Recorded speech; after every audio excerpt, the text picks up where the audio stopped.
Well, tens of thousands of people gathered on the National Mall in Washington yesterday to show support for Israel in its war with Hamas. Protesters called for the release of hostages and an end to anti-Semitism.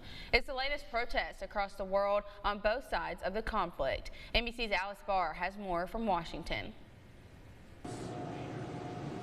On the National Mall today, tens of thousands of people from across the country raising their voices in support of Israel, in prayer for the hostages, and in outrage against rising anti-Semitism. 75 years ago, my grandfather went through the Holocaust.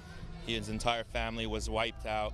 These cousins drove down from New York. We stopped at a gas station this morning, and a fellow came up to me and he said, "They let you in here? They let Jews in here?"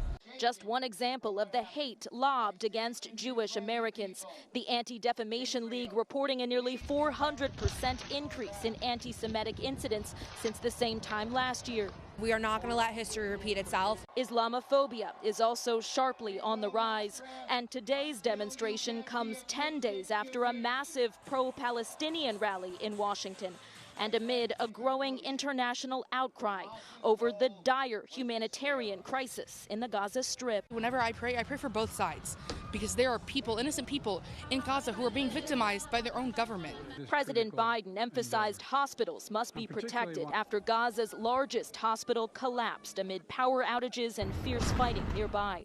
The president, who has pledged steadfast support for Israel, today sending a message to the hostages' families. What's your message for the families? Hang in there, we're coming. Hamas kidnapped more than 200 men, women, and children in last month's brutal terror attack, Americans among them. NBC's Lester Holt sat down with 12 family members. It's been 39 days. Where's the action?